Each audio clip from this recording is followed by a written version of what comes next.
the time for us to present this project. It's an important project, so we appreciate your time. Introduce and talk through it. We'll do our best to address whatever questions we have here today. May not be able to address all the questions if we can about that, so we'll certainly address whatever questions we can. Follow accordingly. Sure. So way folks can yeah, people can hear you best over here. Yeah. Okay. Some people on Zoom. you can move here on if you want to see it. Oh. Yeah, so wherever you're comfortable. Yeah. So we can get started here, and hopefully the folks on Zoom can see the screen as well. But yeah, introducing ourselves. I'm here with Atc Grid. A few of our folks are here as well. In terms of what we kind of wanted to go over a little bit today, in terms of the agenda. First off, who are we? Who is Atc Grid? What and where, right? What is it? What's the energy storage project? General project overview. Where is it? And then what are the anticipated timelines for the project? And then, the why. What is it? What's the reason behind the project? Why would we do it? And then some frequently asked questions. And obviously, if there's a follow-up question or anything like that, we have a website that folks can direct their questions to follow up with us. We know we probably can't answer all the questions right now in terms of where we are in the project, but we'd like to make sure we address some questions concerning that. Were you able to get the slide deck up? Sure. Yeah. So, just high-level overview of Atc Grid. So, we are an independent power producer. What that means is we're a private company. And on that map, you get kind of a sense for where we're currently. So, we're in California, we're in Texas, we're up around the East Coast, New York, Pennsylvania, New Jersey, Maryland. But yeah, we're active throughout the United States. We were founded by folks who've been working in the energy industry for a long, long time. This is essentially their follow company that we work for. We have experience operating projects in Ontario as well as California. Actually, that picture right there, I know I'm kind of pointing, so it may not mean much to Zoom, folks on Zoom. But the picture below it, that's actually a picture of our Johanna project, and that's in Santa Fe. Right? That's in Orange County. So, How many megawatts is that? that is 20 megawatts. So we've been operating that for almost 2 years now. We haven't had any issues with it yet. Obviously, we've tried to be mindful, what impact we have in the area community. But we've been operating that project for going on 2 years now. The project we have up in Ontario outside of Toronto, we've been operating that for, I believe, going on 4 years now. And how big is that? That one, 2 megawatts. Yeah. So the projects are getting essentially growing in scale with the need for energy storage. And just a little bit of background. So what you're seeing here, I'm going to point at the screen for you. So these boxes right here, those are the batteries. And then over here, these are essentially, so what that does is the batteries store power in DC, convert it to AC, and then step-up transfer, get the voltage up so you can run. So that's essentially the rough configuration of these systems. For those online, the back, you basically see that bottom right picture, the back ones of the batteries, the stuff in the foreground is. You got it. Yep. And can you give us an approximate scale of the batteries? Is that like a 40-foot container, or how big are those? those were 53 foot. 53 foot Yeah. by 10, 12, something like that. Almost like a truck trailer. Okay. Semi-truck trailer.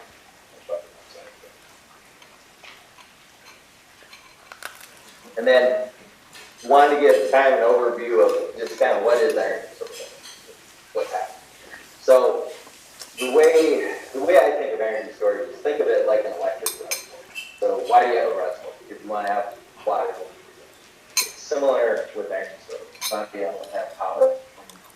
That's essentially the idea. And what's happening here is as more demand comes online, more energy demand, and we get more variable resources coming online, supply and demand doesn't always match up. And so that's why we're developing and trying to build more energy storage projects across the industry to help balance out that imbalance. Essentially, it's kind of redundant, but that is what we're trying to do.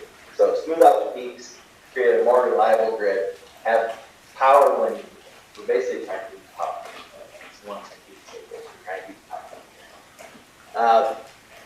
What's the technology? So the technology is lithium batteries. Specifically here, the technology would be lithium iron phosphate, LFP. This is essentially the same technology that you have in your cell phones, iPads, laptops, camcorders, although nobody carries a camcorder anymore. But that was what, that's essentially how this got functional. So if you remember your Sony camcorder in the 80s, that's really what this technology is. That chemistry is a little different, because this is not like the, this is. Correct. Original, the chemistry has adjusted, but it's a lithium. The image was, yes, they were all about. Yep. But probably, that was an iPad as well, you know, memory. But yeah, the lithium, I know, like, the chemistry is plays an important role in the volatility of the reactivity. Correct. So that's why the industry has started to move towards solvent two. So that's a lower volatility than see nickel magnesium. Yeah. So yes, lower volatility would be LFP technology. And then in general, why is energy storage so important and valuable to the grid these days? Energy storage can react almost instantly. So you have certain projects, heater plants, thermal plants, they take some time to ramp up. And some of those are starting to come offline for XYZ reasons, right? Nothing like where to be. So energy storage can react almost instantaneously. And the project we're proposing here would be 4 hours, 4-hour duration. So we'd be able to store power for 4 hours. So if you had a need for energy, we could discharge for 4 hours to meet that, basically. You say we have the need, you're talking about the community of action, or are you talking about somewhere else? Essentially the grid, the power grid in this region. So So you said the region, I mean, yeah, that could be, it's a good question. And like, Electrons, people probably. yeah, the electrons will flow where they. So No, it goes to Midset, which is Pat 26, so that it flows to San Francisco from your local Los Angeles. I won't disagree with that, because I know you guys have figured out where the feeders are coming from. I see those discussions, that's for sure. So I won't disagree with that. I think all we're saying here is this is a resource that can help increase the reliability of the grid, which is essentially a benefit to folks in here. Right?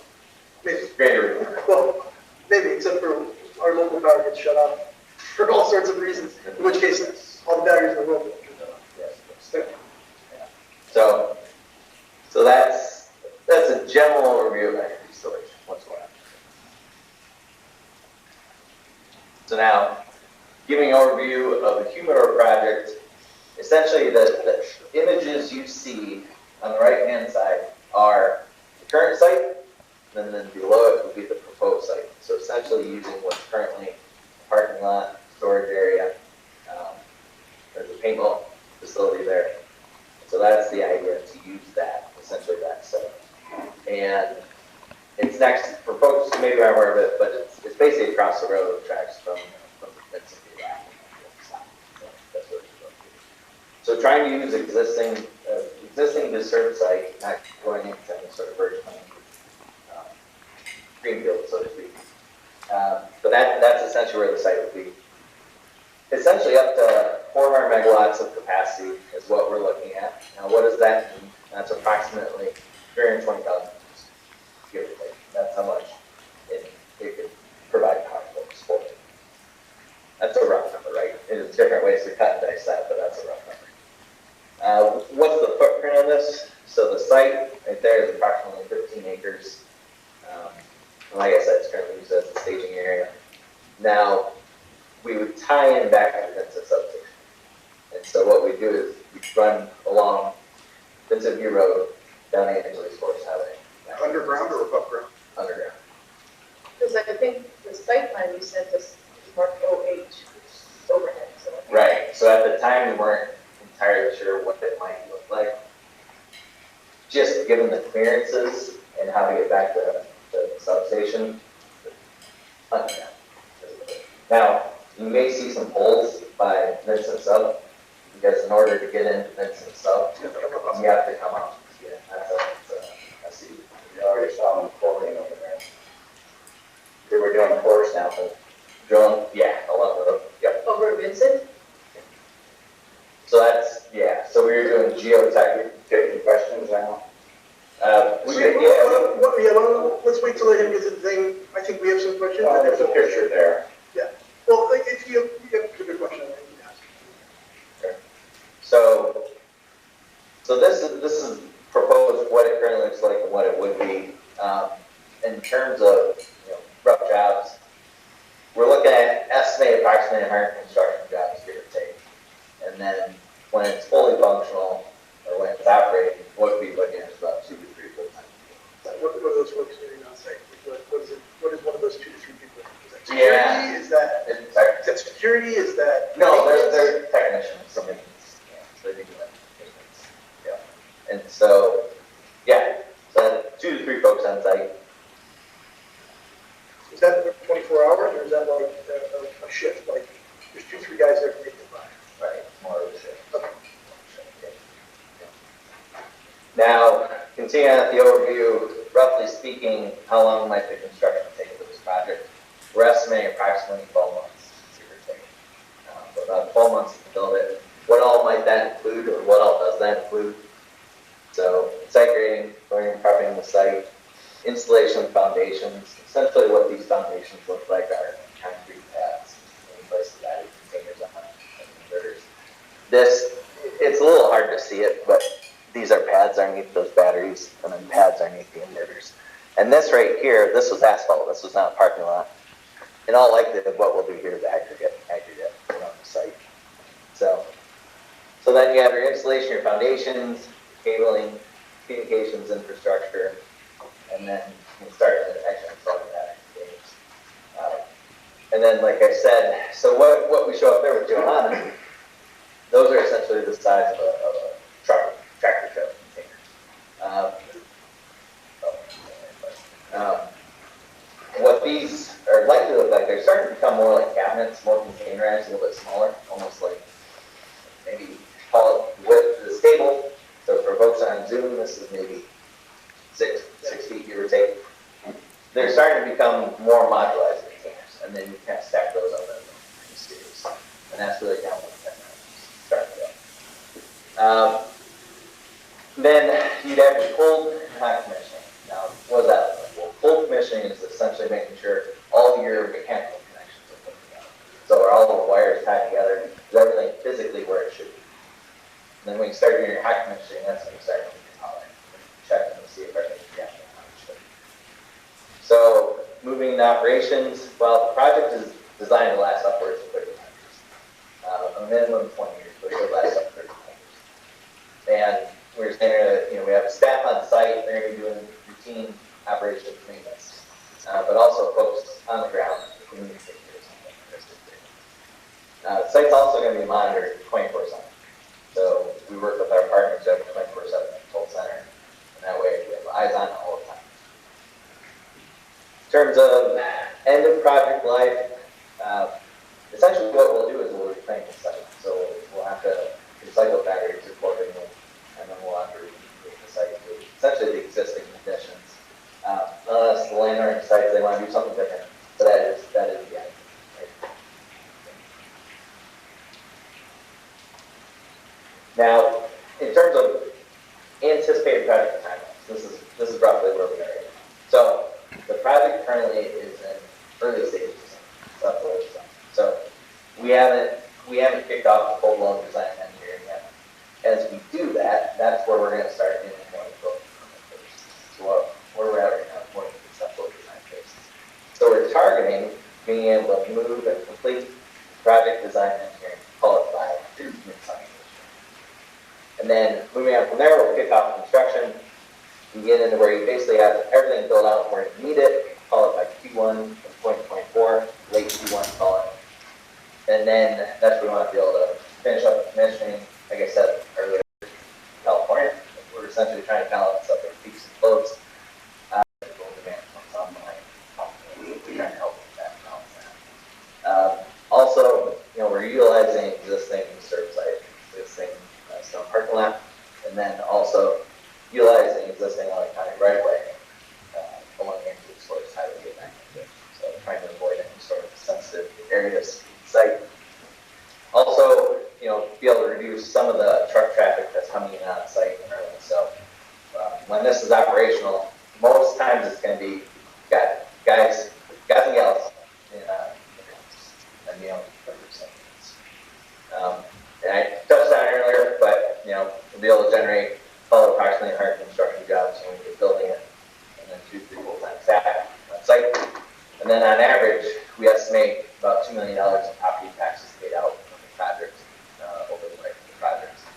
And this image here, what you see, so this is essentially a rendering of what the project site would look like if you're headed essentially south on Angeles Forest Highway, and you're looking off to the west there. That's approximately what it looks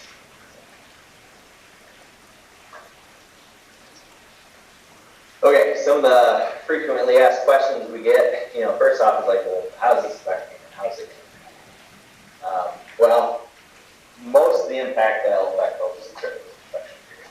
So, we're going to be doing grading on site, so we'll have to make sure we have fire dust control and dust permits in place to keep the dust down. But, we're going to be doing construction there. Also, along Angeles Forest Highway, because we are very capable, we'll be trenching along Angeles Forest Highway and some other people. So, we did a traffic study. Angeles Forest Highway had significant traffic flow. Again, you guys know this, but we want to make sure we do it. So we try to reduce the impact. But basically, it's the commuter traffic between 6 and 8, and then 4 to 6. So we would avoid construction periods. That would count this up. So we would have to bury the cable, open trench, and then at the end of the day, we're going to have traffic control with that too. Obviously, that's key. That's a busy road. And then we would play that at the end of the day. So we could have access to it.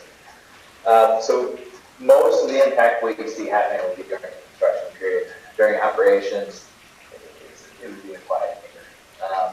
Like I said, folks in pickup trucks do internal maintenance on shift day. You're going to have less traffic coming and going than what's currently operating on the site. And then, I go back to it again, but how does it impact me? Essentially, we're trying to deploy this battery to create greater reliability. Trying to help California manage its power brownouts and blackouts. And then fire risk. We know this is definitely a sensitive area for fire risk. It came up earlier in the agenda. You folks were talking about it. The project won't increase the fire risk. That's important. Why did I You say said it won't increase the fire risk. How many tons of lithium? Well, insurance companies, LiFePO is not really volatile. It doesn't release a lot of energy if you penetrate that. So, like the tertiary lithium batteries, they use,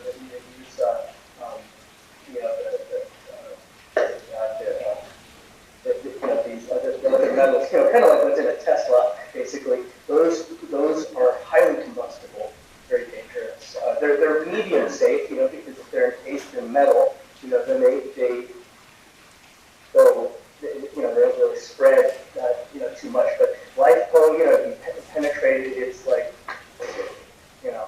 so, but with 400 megawatts of it, obviously there's going to be more, but it's not like flammable like Well, what I'd like is for you to say, what I'd like for her to say, this won't increase fire risk because, not just Sure. it won't increase fire risk. Right. No, that's a great question. Appreciate the question back. cobalt, that was the word. So there's a couple things here. First off, it is the technology that we're using. So this has been 9548. So you'll ask to test this, right? And they force us into what we call, I guess you call it failure, right? So they test these things in the lab to make sure whatever we're using technology with it. Who's the manufacturer of the cell? I don't think we've selected it yet. I'm curious to know. Yeah, we haven't selected those yet. Now that was one of the key for a lot of design engineering. So that part of it. Also, each one of these modules, each one of these packages will have its own HVAC, its own controls. own ability to essentially turn it or turn off. If it starts to sense any sort of chemical change, any sort of heat change, but it's got HVAC in it to control the ambient temperatures of it to make sure the battery cells don't get into potential extreme issues. Okay? And like I said, each one of these battery modules can be basically powered down to that module level. So now you can just have a cap, but at the very down module level, we can go. Also, on this site, so the site will be surrounded by a CMU, cement mixture tool. That's a requirement that we have to do for our account. Everything inside of it will either be metal, aggregate, stone, dirt. So there will be nothing, we can't have any sort of vegetation or anything in that. So everything within the wall is going to be, like I said, stone, aggregate, metal. What's on 100 feet on the other side of the wall. Correct. So we will will, mountainside. that's right, yeah. We live down there, 1 mile away. Yeah. And were you here when the Los Angeles forest burned down? You weren't here. You didn't see that and lived that. Yeah. And now you're telling us to come in here and put in all these batteries that aren't going to go up, aren't going to burn, aren't going to catch the fire. They've just gone through a whole thing to put all the fire department, all the telephone poles, all this, and you're going to put in all these explosive batteries that would church the whole neighborhood on fire. Yeah, I went in, they're not explosive, but They'll burn. I was reading that. no, but, so also on the outside, we have to do the same LA fire control that you go check in, right? And keep it down to several inches so there's no fuel there, right? But also, and these are all good questions. I'm not trying to be dismissive or anything like that. These are good, these are important questions. So as a property owner, what do I gain out of this? Do I get my taxes reduced? Are they going to give us supplement taxes for us? Do we get anything out of this except an eyesore and have to go up the Angeles Forest Highway and deal with all this containers and trucks and everything else? And a little bit power prices. Yeah, Generators don't need it. well, let me get back to your question So about. you're asking us, is this doing anything for us? No. We're the supplying power to Palmdale and Yeah. everybody else's taxes. No, I would disagree that's not. We gain nothing out of this. Nothing. No, well, Can they, she was talking about power going down to Orange County and then to San Francisco, but not being, because of the path, but can't they redirect that power anywhere on the grid in California they want it to go? No power comes from Vincent into Acton. No, Acton gets power through 66 kV lines from the Antelope substation in the Antelope Valley. This isn't a good thing to have. I don't know if the location is very good place to testify. well, yeah, We drive up and down that thing all the time, we see the fires, and we've been evacuated 3 or 4 times out of there. It's So, no, and we just go on the internet and talk about the mirror level thing that's caught on fire. All the battery plants up there caught on fire. these are fair questions. What I want to continue to reiterate though is, You can't say it's 100% foolproof. well, no one can say anything 100%, so I don't want to say that, right? That wouldn't be fair. But we are going to have this monitored 24/7. We're going to have staff on site. And so the amount of attention and focus that's going to be on this and the fail safes we have, this doesn't increase. Well, one thing I was listening for, you have like K1 fire extinguishers in each one of these containers. If the fire does break out, they can put it out right away, or there's no fire safety on each one of them. No, each container is fire suppression. Each container does. And actually, the way the containers are set up, you don't go inside, because that would be a risk concern. Right? So they're set up, you actually don't go. So there's bags, you can open up doors to access the batteries, but they don't make them. And then let's get you to your FAQs, and we'll come back to, Sure. because I think there's a lot of folks, we have some stuff. Sure. But good question. Yeah, no, I agree. Some of the, like, how long is this going to be around? And I touched on some of the frequently asked questions earlier, like, what does it look like? Should we get past what it looks like? In terms of life, we expect up to 35 years. I do have a question about that, because most life pros have got 3,000 to 5,000 cycles for grade A sites. So how in the world are you getting 35 years? Sure. Yeah, no, I mean, it's a good question. yeah, Yeah. that is perplexing to me, is how you done without significant swapping. So, or you're just not running, like, in other words, they're just never cycled. Right. No, well, so what we'll generally do is we'll overbuild that to start. So you can overbuild, so instead of more than replacing, 400 you can overbuild it. So, yeah, so you try to essentially design it so that you overbuild at the start, so as it starts to wear down, so you're still hitting what you essentially. So what's the actual megawatt capacity of full capacity that you're building? If you overbuild, you're putting in 600 or 700 megawatts, if you're saying you're. I don't think it would be that much, maybe people that are, usually we try to overbuild a certain percent. Yeah, obviously you have losses in your game, your transformers, and things like that. So we say, well, it's usually about 17 to 20% of what we're looking to deliver. And by the time you reach the point of interconnection to the substation, those losses will have dropped down to the original. Well, I can assure you line losses are not 20%, even on high voltage transmission lines are less. No, not just the cables, but transformers and inverters, and we do have a mile of cable there. So it's not, a 500-foot wrong run, maybe 25%. Over a mile, you're probably looking at about 5 to 6%. So is the 500 megawatts what you're going to deliver to Vincent, or are you going to install at the site? So we'll be installed at some. So you're going to deliver to make the Vincent 80% of that, or? Yes, I think, please keep in mind, it's only conceptual at this point. There's capability of installing that much, doesn't necessarily mean we would have to work something out with SCE and pin down the exact amount that we want to deliver and simply add a little on top for contingency. Okay, but you've already done your system impact study, if you have an interconnection agreement according to Type 2. What does that agreement say in terms of how much will be delivered to Edison? Capital spend contract. Yeah, so the current IA for New Street, that's 300. What the site could fit in terms of. Because that's what Type Q says is 300 also, Right. that's why, I don't know where 500 came from, so it's. 400, yeah, 400, and that's conceptually what the site could fit. 400. Physically, could fit 400. The IA, what the agreement for is ultimately 300. Which may be building up close to 400, which is quite. Potentially, yeah, for the okay. I don't know if it'd be that much, but yeah. But close, I mean, yeah, we're probably smaller, at this point. These are solid state, Sorry. are they solid state? No. So, unit are supposed to fall line, is that taken into consideration or not? It is. Yeah, we had to look at that when we were going. So, I mean, if they're not solid state, and something is catastrophic, we have several corridors people Right. to use to either help with the develop or.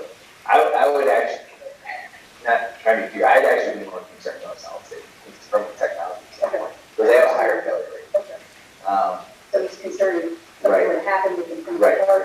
And to your question, and this kind of goes on with fire engineering too, like we have to get insurance for the product. Like, we want to be able to make this work if we don't insure it. So insurance companies are going to take the entire companies too, make sure that we're we've designed it accordingly, so any sort of risks, they feel comfortable that we've addressed them.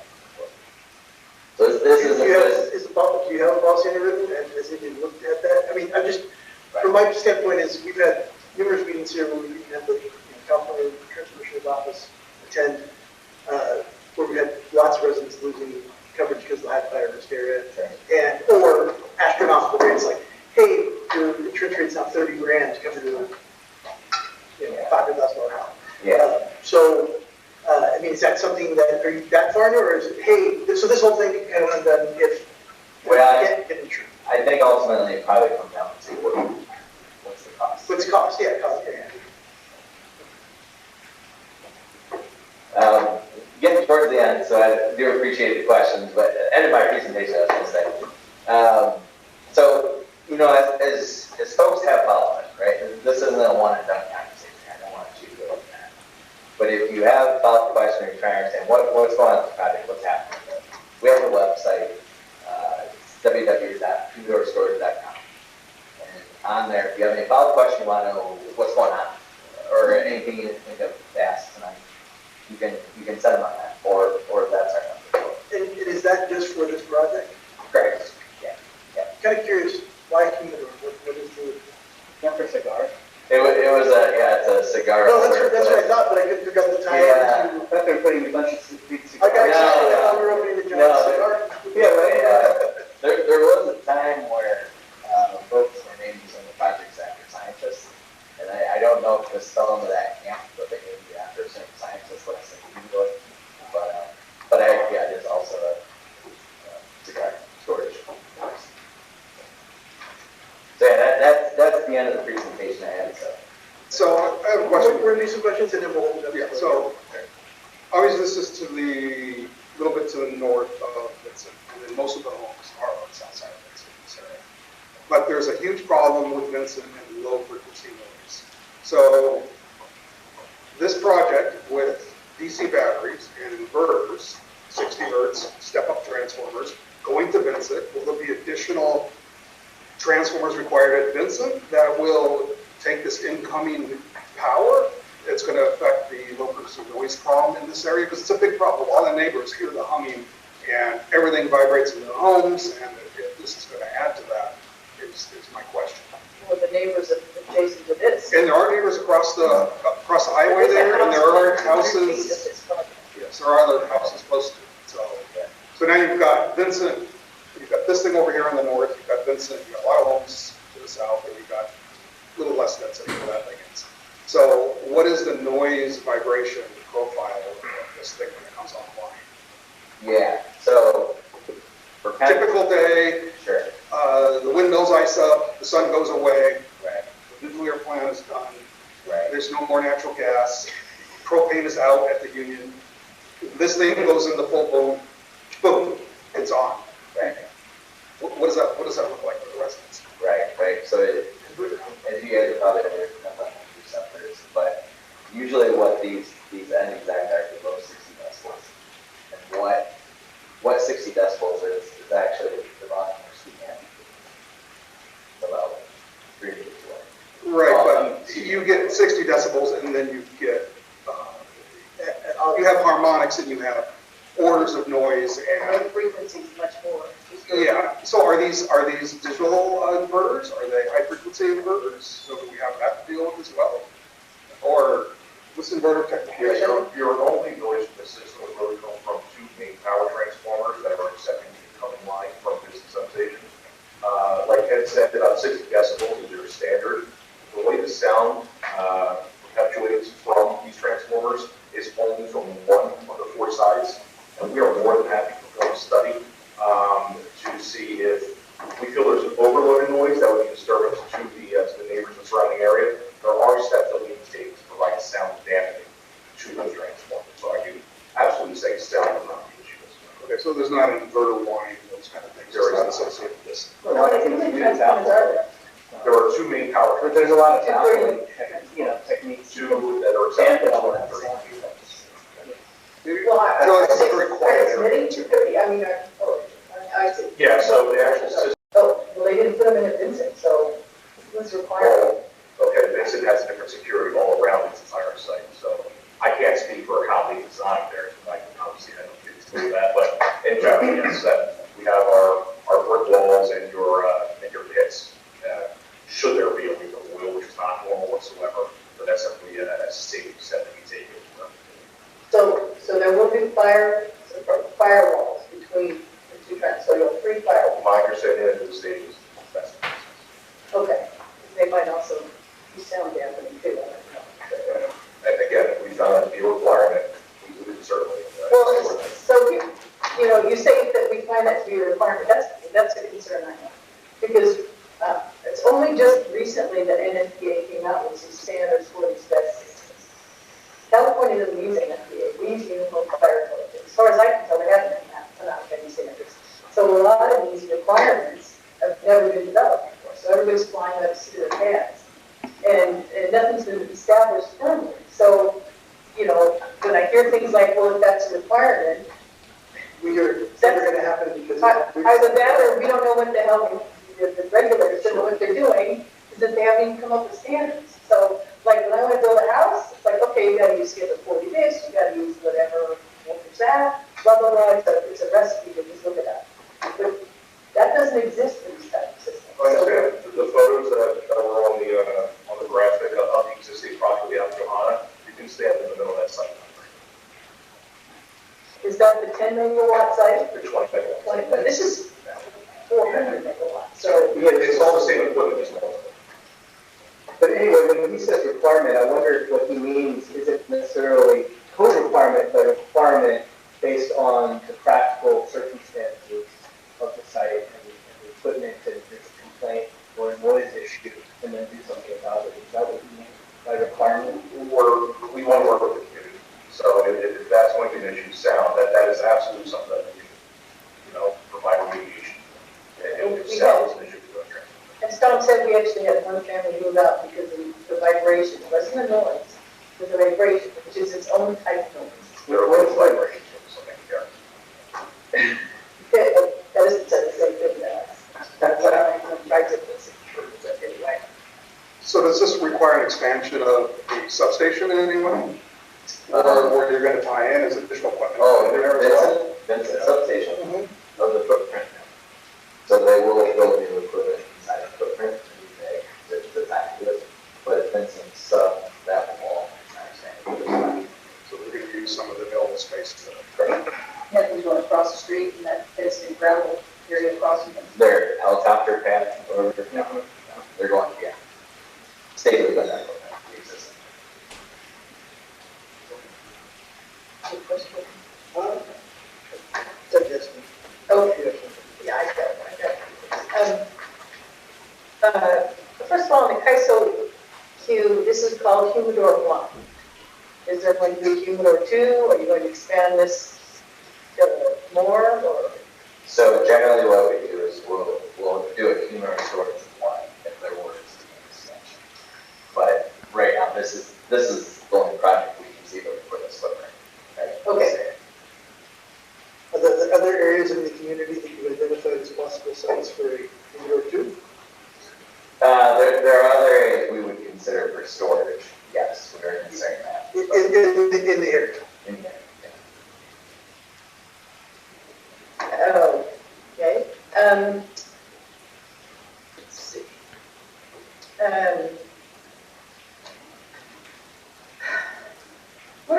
Okay, how is this system not going to catch on fire? The way the Moss Landing system caught on fire 2 months ago, the way the Surprise Arizona caught on fire and burned for days. Those are much smaller. 2021. And those were small. So you're saying this is, not a fire risk. Tell me what is intrinsic in this system that was missing in those systems that did catch fire. Right. Well, and to be fair, I honestly can't speak to what one month, but I don't know. That's just me. I don't know. But what I'm saying here in terms of fire risk, it's how we're essentially designing this project, right? So we've got a CMD wall surrounding the whole footprint. Everything. A CME wall, you tell me what that. It's not yeah. So we're going to surround it with that. We got everything on the inside. Now, I'm not the same fire pit. Basically. We don't need a 20-year bonfire in our backyard. What I'm not saying is that there may not, I can't outright say that there couldn't be an issue with one of those containers or one of the modules. But when we're talking about fire risk, it's essentially what we're doing is we're limiting it. Yeah. So let's flip that question on its head a little bit, because we are on fire here. Assuming the entire area is on fire, what prevents that from igniting? No fuel. Yeah, so if there is a fire risk external to the project, we could either take the project offline, and essentially what you're dealing with is one of the things. There isn't anything there for it. So we would do it so we could manage the project, take it offline, and not exacerbate anything.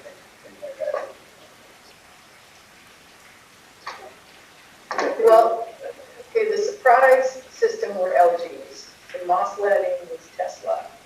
I'm sure there are other. Those are battery chemistries on Those are not- The Tesla, right? dangerous. You've got cobalt in them, and they're highly flammable. So I think something that we really need is sort of a description, a discussion of why this system won't catch on fire the way all the other best systems that we use. I mean, that's like, I can name 6 or 7, I'm just naming 2. Yeah. I haven't. That sounds right. If it's Tesla, it's NMC. LG. LG, no, LG is, NMC as well. I don't know. Yeah. I do know that. Yeah. So, But none of the things that you're telling us is in any of the presentation or in any of the materials that the county's seen. So, you know, you're telling us something, but we have no idea what you're telling the county, sure, and we have no idea what the county's approving, so. right, so as we advance towards building permits, we're gonna have that. And what I'm saying is, what we did at Johannes LP, that's what we're planning to use here, due to some of the concerns you're bringing up. But Delhi's pretty industrialized around there. I don't know the particular area. I think our concern is in light of what is around here and the lack of, how do we put it, the lack of services that if there is a fire incident, there's not a whole lot that's going to stop. Yeah, and to extent they bury it literally in sand, or they flood it with water for 3 days. Well, you know, that's a lot of water, and I don't know if we can have a fire hydrant, I don't know if there's a fire hydrant near here. There is. And, you know, any of these things, so. But then you actually bring up a good point that I didn't really use earlier, but also with these projects, so local fire, we obviously have to do that, so they know what it is that we're doing here. Now, we're not saying we're depending on it, because that would be fair, but we do have work with, so that the training. Well, I know. I mean, I'm going, you know, so personally, I'm going through trying to get some like batteries put at my residence, and they've had to redesign it 3 times because the fire department didn't like various aspects. So I'm very curious. And that's 16 kilowatt out of 400 megawatts. Yeah, in other words, our fire department can't even figure out how to make these My little things tiny in a house. baby battery. So they're completely, they have no expertise, clearly, in scaling up by a factor of 10. And they, there's enough concern, I should say, at least they've expressed enough concern, and maybe it's not an understanding part of the piece of technology, they've expressed enough concern with the fire aspect that I'm having to put it feet, 10 feet from a window, 6 feet, each battery stacks up 6 feet, whatever. There's lots of things. And I appreciate the care for safety, but at that tiny scale, if I'm having to do all that, I'm very curious that, like, beyond magnitude larger than 16 kilowatt hours. I mean, that's like Blink and this thing, So those are the kinds of things that at that scale, as a homeowner, I'm dealing with that. Same battery technology. Why, obviously, I don't have advanced fire suppression and all sorts of things. So there are some differences. It's also near home. Well, it's not, this is outside my home. But it's like active home. Correct. So, But it's on aggregate. It's a very similar, I would say there's similar things, and it's a much smaller scale. So if they're concerned with the fire risk at that tiny scale, I am inclined to question at a larger scale, there must be something. They may not know really what the proper, safety is. They may be Which is a separate issue. way too much mitigation that's not even necessary. That's what it sounds like to me. based on Well, my- here's the thing, that's a separate issue. If the fire department doesn't have an They don't know. understanding, that's a problem. Yeah, I don't think That's a bigger problem, because now, that's who we rely on for safety, and so. these are good questions, I think Andrew went, Yeah, I could actually answer 2 of your questions. One question was about Moss Landing and other sites that had fire situations. That was actually proven in both events to be user error. There were technicians on site who were manually charging themselves for a guy who was hooked up and walked away for several hours, and it didn't. We do not charge about that whatsoever. Everything is handled remotely for us, so that it cannot even remotely happen because of the technology that we use. Second, for concerns with fire outside of that, the way these enclosures work, I want to make sure we're picturing what it is. It's not one big battery outside the containers. They're bigger than a car battery, but just imagine a bunch of car batteries in each enclosure. That's how it operates. And the way they're set up is, so UL, Underwriters Laboratory, which is a safety standard in the country, they had a code, UL 9540, which is a study just for batteries, used in this case, that tests fire propagation. And what they do is they take the batteries from the manufacturers and they take them, put them in their lab, and they set them on fire on purpose to see what happens. And in order to get UL 9540 certification, it has to be proven that the fire will not propagate from cell to cell. So if one cell were to catch on fire, it would not propagate throughout. But that is the main thing right there. So, but we already, when I asked if you knew who the manufacturers, we don't know that. Are you saying that you're saying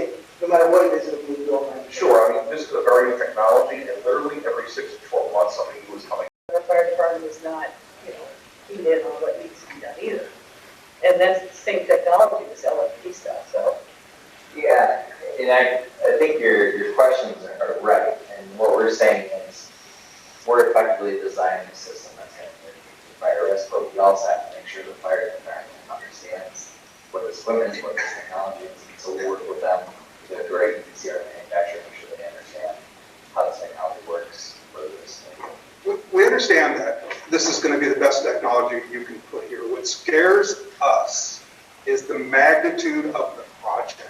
It's not so much what it is, it's the size of it. Where normally you'd want to see this spread out, a little more diversified over different areas, not to have it all in one spot in our community. A lot of glaring white in one place. That's a lot of sunlight. It's a huge magnitude, so a little failure is a little failure if it's compartmentalized. But if it manages not to compartmentalize, or it's still, it's a huge, it's giant. The magnitude of this thing is, look at the size of it. It's 15 acres of batteries. I did have a question related to that, which is, what's the largest site you guys have stood up? When you say stood up, you mean operating? Yeah, It's our Johanna project. It's the one. So like So this is much 20-fold bigger. Bigger. 15 times. Yeah, but I guess, Do you know what the biggest one that's currently in operation? I mean, is this going to be like the largest? I mean, I don't know. there are bigger. Okay. Yeah, we can follow up on that, but there, Where? Marshall, our plans we're working with the commission. Not for our company, but in general. I'm going to ask an official question now. You guys. Yeah. Well, I have one question, but sure. Yeah, go ahead. Should I stand up and introduce? Whatever you do. But anyway, hi everybody. Happy New Year. My name's Joseph, and I actually live right adjoining the project. Right? Like, I am the nearest residential, neighbor to your project, and I just found out about this a couple of weeks ago, and which was, kind of like a shock, no pun intended. And so, and in fact, a friend of mine who's also being affected by this, they let me know about it. And so I tried calling the numbers that were on the, paperwork that you guys had posted, and I got dead ends and runarounds. I called Southern California Edison. Nobody had any answers. I could not get in touch with, you're Joseph? yeah. I got your voicemail, I tried calling. Oh, you did? Oh, okay. Yeah. Well, then I'm glad to know it ended up somewhere. It got. Yeah. So in any event, so that was, that's been like a big thing. And like I said, when we see this and it's all white, and we're, talking about like, our community standards and how, how things look, driving through this. My concern with where I live is just watching it degrade more and more into this industrial area, and I'm desperately, my, tiny artists and, inventor income which barely exists, trying to clean up my own place, make it look halfway decent, which is practically impossible. And then, we've got junkyards across the train tracks and, like all the construction stuff. At least those yards are neat, like on my side. But, I'm concerned about my friend who's got a business there. He's being transplanted. That's going to cost him a huge amount of money. And I don't know how he's going to make it. Who's helping him? You guys are helping paintball. Yeah, it employs a lot of kids too. Yeah. And he's a great guy. And, of course, anything, like that, I'm kind of like, like it's more stuff, but, once I met them and, what they're doing and everything, I'm like, it's cool. I'll deal with it. But the point is that, I'm concerned because you're being displaced now. Like all of a sudden, and like a small business operator like that can't afford to move, and he's got to find another place, get a conditional use permit. I mean, these things, it's outrageous what it costs, tens of thousands of dollars, studies and all this bureaucracy and so forth. And I think back, I think back to what ACT did, and this area was like 100 years ago, 150 years ago. When they talk about pick yourself up by your bootstraps, you actually could back then. Now, you can't walk into a piece of property with $100 in your pocket and make a living and get to stop the land anymore. It's sad. So, in any event, but my point is that, so how does your project help small business that's being displaced by it survive? And I'm a huge, I support green energy and, like the whole battery storage thing. I think it's brilliant and it's great. But again, it should, I would think, be something that would directly benefit the community, community that acted, so that, if our power goes out here, if there's disconnect or whatever, backup. I think we need something from you. Tracy, go ahead. Hi, can you hear me? Yes. Okay. And I apologize if this was already answered. I got on a little late. But is this a done deal? Has the permits and everything been approved by the county? And this is a done deal. It is a project that's going to happen. Is that correct? The permits have been approved. What we need to secure yet is the franchise agreement with LA County for the Chuntai. So that still needs to be secured. Wait, so the building permits have already been issued? No. The site plan. We haven't done Site that. plan are two different things. So, Correct. So the question of building permits, we haven't secured. okay, so Tracy, the permits have not been approved, just the site plan. I have some questions on that. Okay. And is there anybody from the county here today? Is Chuck there, or is there anybody online from the county?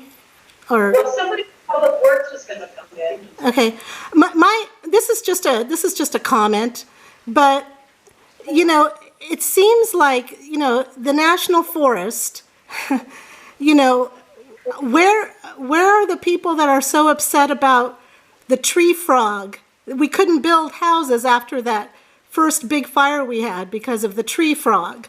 And now this huge thing is going into the forest and nobody seems to, I don't know, where is the outrage on this other than the few people here? I'm just concerned that this is our national forest, more stuff like this is going in, and it just is surprising to me that this type of thing can go in and yet somebody wants to build on their, add to their house or build a house and and there's concerns, but this thing can go in. And I'm sorry, there are a lot of unanswered questions in today's presentation. I think there needs to be another town hall with people that can answer the questions of the major concerns we have that Tom brought up and some other people brought up. And I'd like to see some other people that can answer those questions be here and answer those. It's a big, big deal. Thank you. Tracy, I agree with you, and part of the answer might come into the $2 million a year property tax the county's going to get from this operation. Okay. Maybe. These lots that they're building on are also already zoned for light industrial. So that's they've already been cleared out and approved. Like for environmentally, they can use them for that. So there's no change in use, Tracy. So there's nothing really for anybody to object to at this point. I don't agree with what you just said, but that's all right. No, you don't agree? I mean, because they're M1. They're zoned M1. Actually, these lots that they're using, yeah. The one that is, where the big cell phone transmission tower is? That lot closest to that is actually bifurcated. Half of it is M1, the other half is M2. Right? So I'm hoping and praying that A2 part is going to be left. no, unfortunately, a huge chunk of the A2 is built on with this site plan. Okay, so that's where you're disagreeing, and that's where there's an right understanding. That's your house, that's right across from your house. And look at the site plan. That you'll see it's right in front of your house. really bugged me because I thought that was a recharge zone for the Santa Clara River. It's a recharge on the other side, but it's For tributaries of the Yeah, Hudson. they're, You say, So M1, I do not believe if you want to do M1 in Santa Clarita or M1 anywhere, they let you build a large scale battery facility in an M1. Because that's light industrial, a battery facility. That's light industrial is M1, so. Yeah, so that battery facility would be heavy industrial, I would think. so this, I want to make sure I understand where you're pointing. This, Yeah, this is M1 here, Correct. right? Yeah, This is M1. This is M1, this is M1, and this is A2, right? So roughly where this is, the end of this, is where the line I is. think this was A2. actually, I have these maps. If you guys want to see the, That might be Yeah, I sat with Christina up at zoning and planning. It's a zoning map. You know, and what- So this, you saying this is all A. Here's M1. yeah, M1, M1, And then. the line is here. So you're saying that here, it's actually. Sure, this is one piece of property. Yeah, right? this is- And that's where it's separated. So they have gone over onto it. Yes. Yes. See, I didn't know that. Neither Christina, because the not that precise. Right, They so have There's site plans. Ken, this is Shruti. Ken, this is Shruti. I don't know if you guys can hear me. I can't see the figures that you guys are referring to. This is Shruti with Stantec. I'm a consultant working with Hecate Grid on this project, and the project is actually only proposed on the M1 parcel. There shouldn't be any A2 that this project is proposed for, which is why we have a site plan review approval by the county, because it was on M1 and was consistent with that. This project was consistent with uses allowed in the M1 zone. Okay. Well, all I know is what the site plan shows that they sent us, and it shows that the transformer, the mini substation you have there, with the transformers, extends right to his front yard. Yeah, Which means it's clearly deep within the A2 portion. which would be a nightmare for us. Yeah, the site plan is consistent with the parcel lines as shown from the county assessors in parcel data. So that's the parcel lines that we are legally, or that Hecate Grid had site control over. Well, then, the site plan is not consistent, that you approved is not consistent with the site plan that you were sent. Because if you look at it, here's his house, and it goes way past his house. It goes way up to here. So here's your, this is drawing basic, here's your house. Yeah, that drawing is not the site plan. I thought that was just an artist rendering. This is the site plan. You see the house is, I know it's what, is here, right? So it's, there's a discrepancy. This is way too far. Are you pointing, are you saying, this is one right here, this is M1. actually, This is A, from here up. Yeah, this stuff here. No. Yes. That's the county GIS system. right, we confirmed that with the county, that was actually incorrect. This is incorrect? Correct. This is. So it's only on that one. Yeah, unfortunately, the county GIS viewer for some reason is incorrect, because we were confused as well. So we actually clarified with the county where the parcel boundaries were before we actually prepared our site plan, because there was a discrepancy on the GIS viewer that's online, and when they said that was incorrect on the county's part, from our understanding at least. That's what we were told.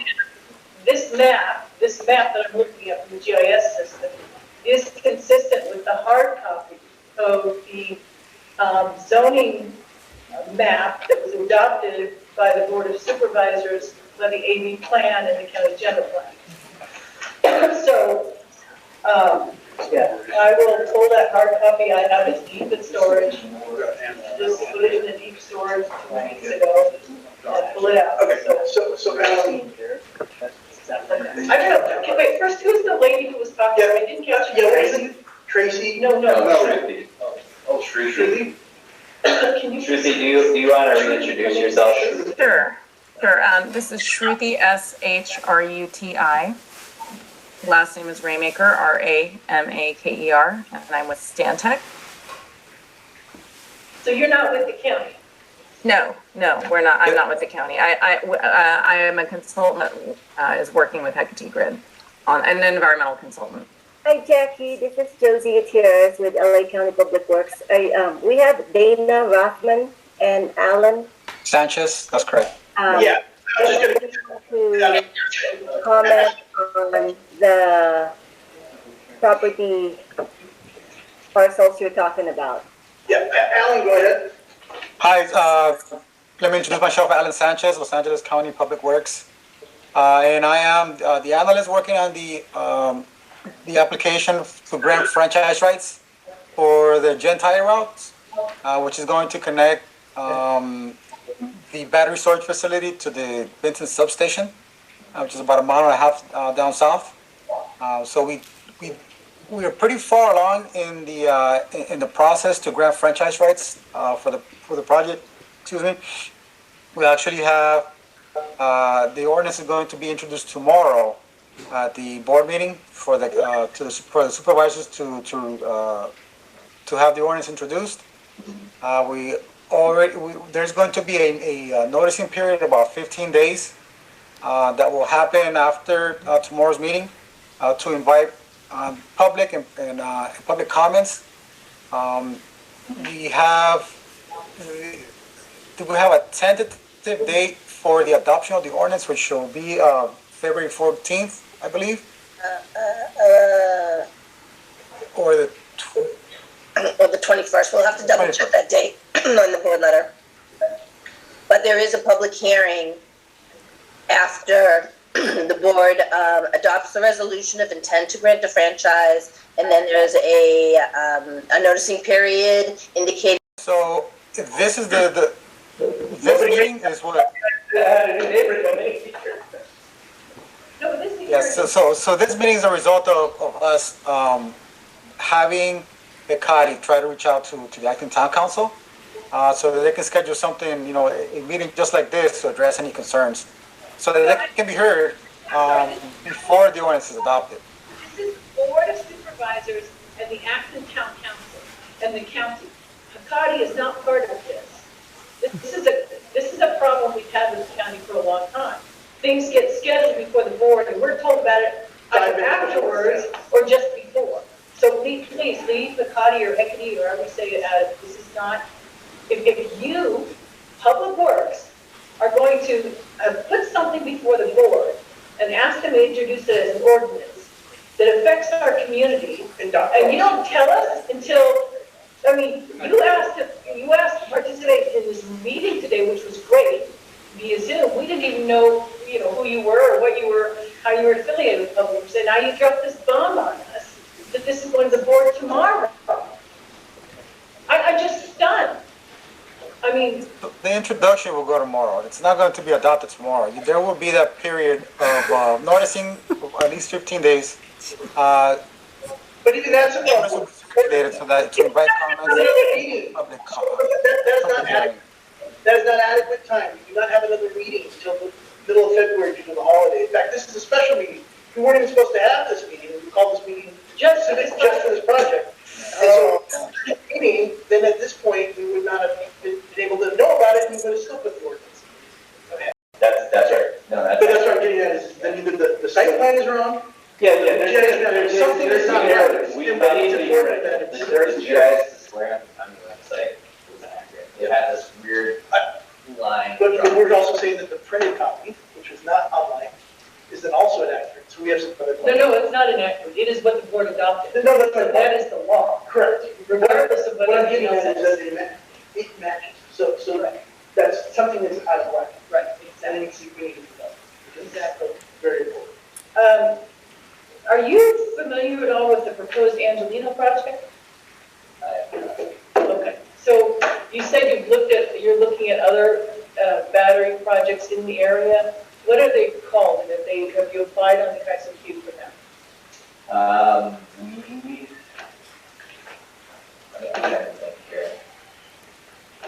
We have two very early stage ones. One's called Mumbai, and one's called Blue. Okay, Flea Flicker is 200 megawatts and Mathai is 250 megawatts, all connected to the Vincent substation via 230 kV lines. KISO Q number is 2091 and 2110. So those are as big, or almost as big as these. So where are they, where, clearly, since you put them in on the queue, you know where you're putting them, where will they be in our area? Right, well, and to be fair, we're still ironing out exactly where those would sit, because it's possible. Where approximately will they sit?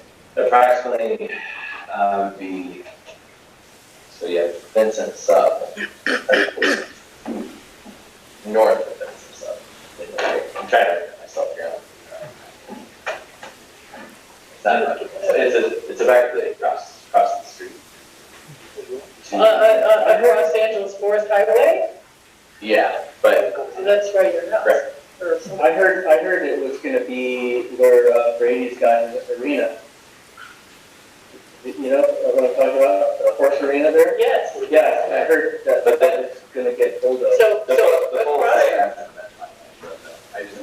okay. Which I would want to. Here's a map. To object to, because like that arena is like character, you know what I mean? Like why would they, you know?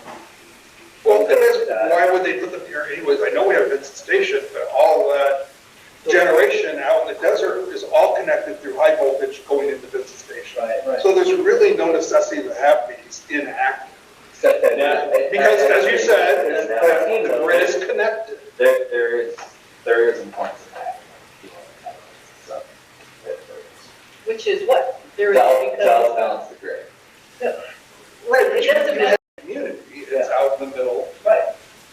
Well, I think. And now we're looking at not just one, but two, Yeah, three, maybe 4 units here around Vincent Station. I think what I would find out, you know, we have to be mindful of just say, well, we can just put some of this, people live there too, right? So we're trying to be mindful, but we're here talking, we're trying to make this work so that it is something that. But those places are not very that fire hazard.